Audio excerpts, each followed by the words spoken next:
Buenos días, buenas tardes, buenas noches, bienvenidos a un nuevo video de música e historia. Hoy vamos a ir hablando de Jean-Philippe Rameau y los festejos de la Foire, al servicio de la Poplinière. Fue por mediación de Piron, aparentemente, como Rameau entró en contacto con el fermier general Alexandre Lerich de la Poplinière, 1693-1762, uno de los hombres más ricos de Francia y artista amateur que mantuvo alrededor suyo un cenáculo de artistas del que Rameau formará parte pronto. Las circunstancias del encuentro entre Rameau y su mecenas no son conocidas, aunque se supone que debió de ser antes del exilio de la Poplinière en Provenza tras una aventura galante, exilio que debió durar de 1727 a 1731. Piron era dijonés como Rameau,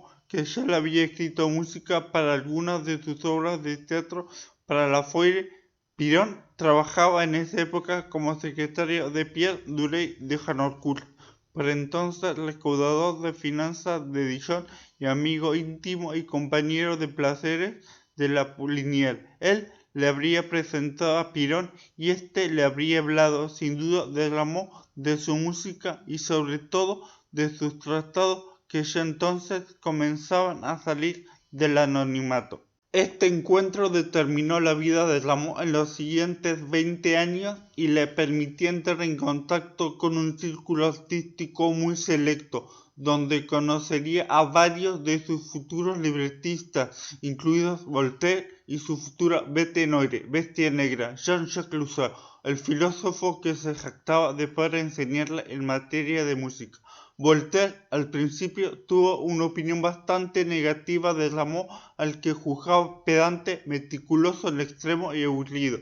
Sin embargo, no tardó en caer sojuzgado por su música y en saludar su doble talento como teórico erudito y compositor de talento, e inventó para él el apodo de Euclides Orfeo. Se supone que Rameau dirigió desde 1731 la orquesta privada financiada por la Poplinière, una orquesta formada por músicos de mucha calidad. Conservó este puesto en el que le sucedieron Stamitz y después Gossec durante 22 años. Fue igualmente profesor de clavecín de Thérèse Desailly, amante de la Poplinière a partir de 1737 y a la que acabó por esposar en 1740. Madame de la Poplinière era de una familia de artistas, buena músico ella misma y de un gusto más seguro que su marido.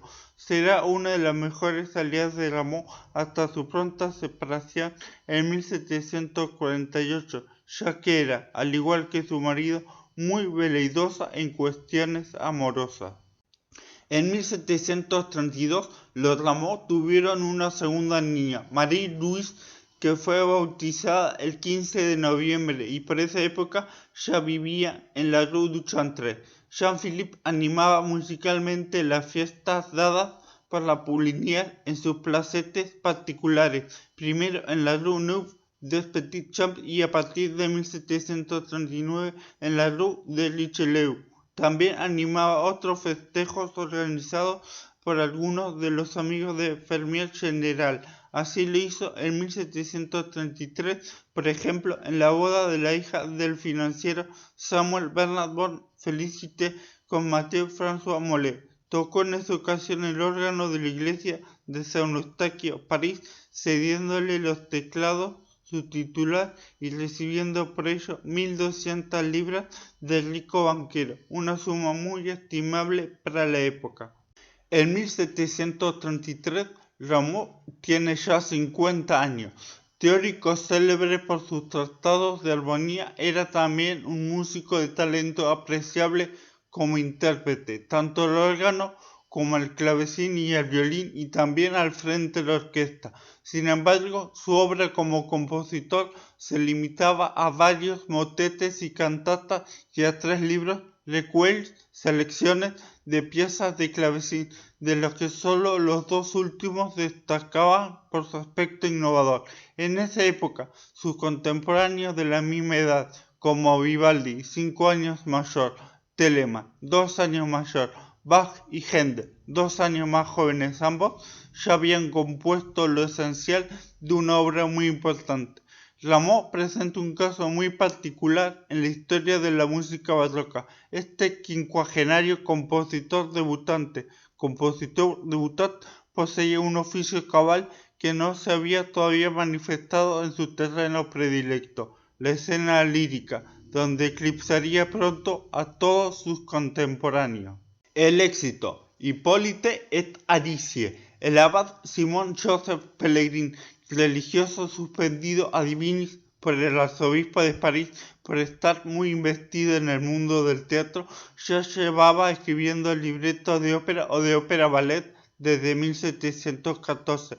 Frecuentaba la casa de la Poulinière y en ella conoció a Rameau y le proporcionó el libreto de una tragédie en musique, Hippolyte et Aricie, que situará de golpe al compositor en el firmamento de la escena lírica francesa. Con este libreto en que la acción se inspiraba libremente en la Phèdre de Jean Racine y más atrás en las tragedias de Séneca y Eurípides, Rameau plasmó en una obra sus reflexiones de casi toda una vida, pues cuanto fue capaz de poner música a todas las situaciones teatrales, a las pasiones y los sentimientos humanos, como en vano había intentado hacer valer a Judá de la Motte. Seguramente en Hippolyte et Aricie se sometía además a las exigencias particulares de la tragedia musical, género que concede un lugar importante a los coros, las danzas y a los efectos especiales de maquinaria.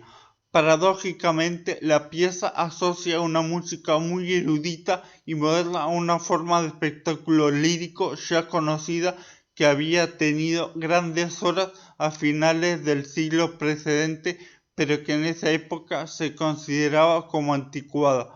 La pieza se montó en privado en casa de la Poulinière en la primavera de 1733. A partir de julio se celebraron los ensayos en la Académie Royale de Musique y la primera representación tuvo lugar el 1 de octubre. La obra desconcertó a todos al principio, pero finalmente fue un triunfo, siguiendo la tradición de Lully en cuanto a estructura. Un prólogo y 5 actos superaba musicalmente a todo cuanto se había hecho antes en ese campo. El viejo compositor André Campra, que asistía a la representación, estimó que había bastante música en esta ópera para hacer 10, añadiendo que este hombre los eclipsara a todos. Aún así, Rameau debió volver a trabajar en la versión inicial, puesto que los cantantes no consiguieron interpretar correctamente algunas de sus arias, en especial el second trio de Sparks, en que la audacia rítmica y armónica eran increíbles para la época. La obra no dejó a nadie indiferente. Rameau fue al mismo tiempo ensalzado por aquellos a quienes encantaban la belleza, la ciencia y la originalidad de su música y criticado por los nostálgicos del estilo de Lully, a los que desagradaban las audacias y proclamaban que se devaluaba la verdadera música francesa a beneficio de un italianismo de mala ley.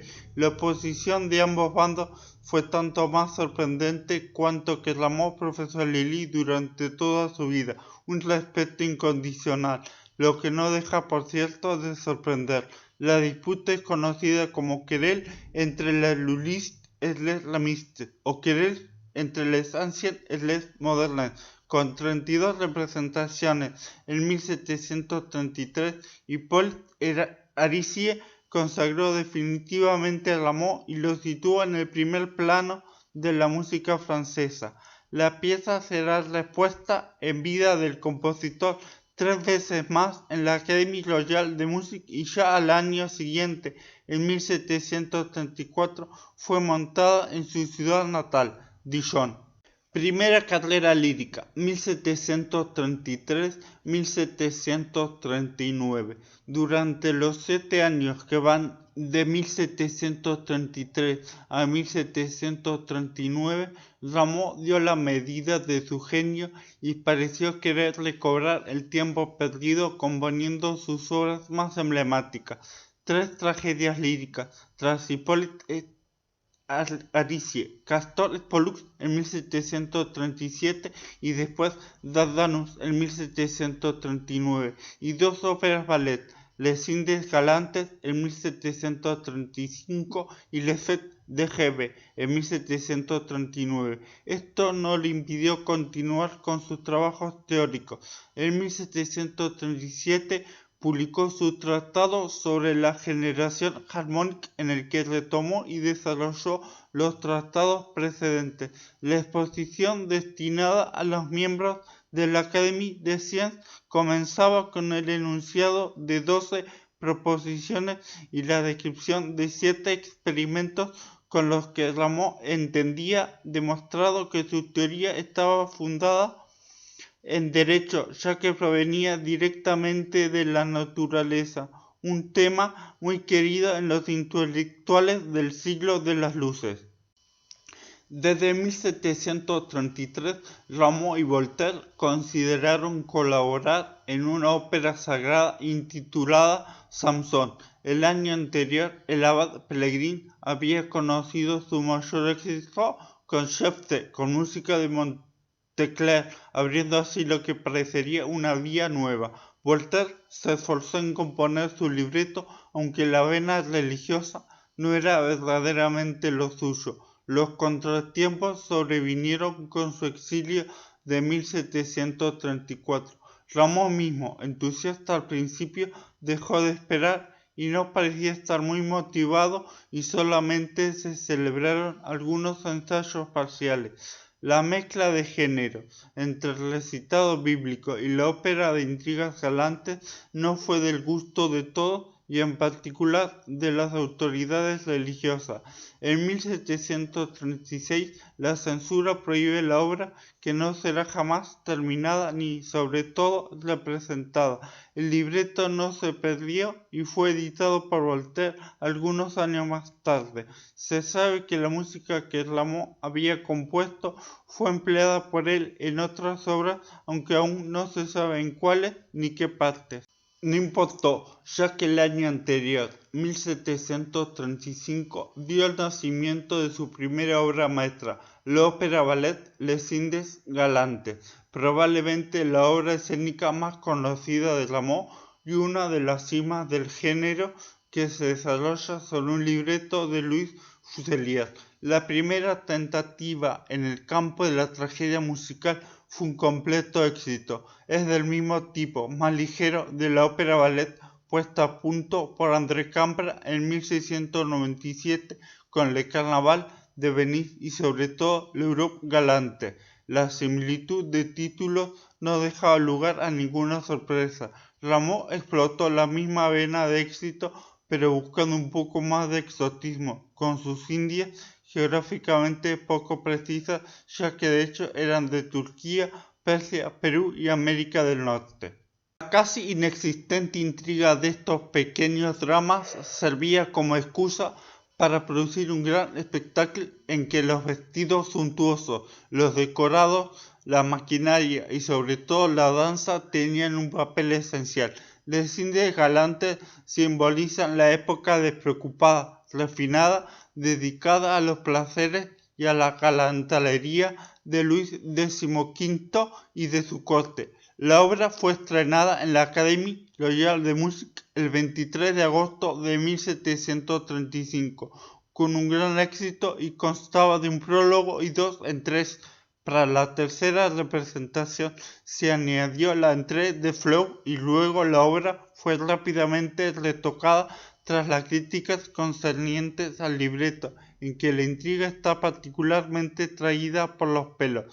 La cuarta entrée, Le Sauvage, fue finalmente añadida el 10 de marzo de 1736 y Rameau reutilizó en ella La Danse des Indes d'Amérique, una pieza que había compuesto varios años antes y después transcrito para clavecín en su tercer libro. Les Indes Galantes fue repuesta en su totalidad o parcialmente 5 veces en vida del compositor y algunas más tras su muerte.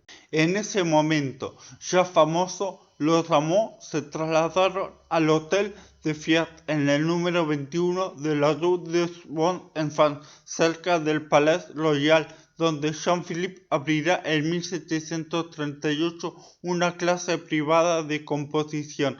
Vivirán aquí casi 9 años, hasta 1744, cuando se trasladen a la Rue Saint-Thomas du Louvre, en una de las estancias más prolongadas de su vida. El 24 de octubre de 1737 se estrenó su segunda tragedia lírica, Castor et Pollux, con un libreto de Gentil Bernard, a quien también había conocido en casa de la Poudinière. Por consenso casi general, el libreto que narra las aventuras de los divinos gemelos que aman a la misma mujer es uno de los mejores que haya tratado el compositor, incluso si el talento de Gentil Bernard no merece la apreciación ditírambica de Voltaire. La obra se beneficia de una música admirable, aunque menos audaz que la de Hippolyte et Aricie. Rameau no escribió nunca más arias comparables en audacia al segundo trío de Spark o el aria de Teseo Puissant Maître de Flotte, y termina con un divertimento, la fête de l'univers, después de que los héroes sean acomodados en la estancia de los inmortales. En 1739, una tras otra, se estrenaron el 25 de mayo Les Fêtes de Hebe, segunda ópera ballet con libreto de Antoine César Gautier de Mondors, y el 19 de noviembre Dardanus, tercera tragedia lírica con libreto de Charles Antoine Leclerc de la Bruyère. Si la música de Rameau es siempre muy suntuosa, los libretos se hacen más y más pobres y deben ser rápidamente retocados a fin de ocultar los defectos más chillantes. Les Fêtes de Hebe tuvo un éxito inmediato, pero aún así el abad Pellegrin fue llamado para mejorar el libreto, particularmente la segunda entrée, después de algunas representaciones. La tercera entrée, la danse, fue en especial apreciada con su fascinante carácter pastoral.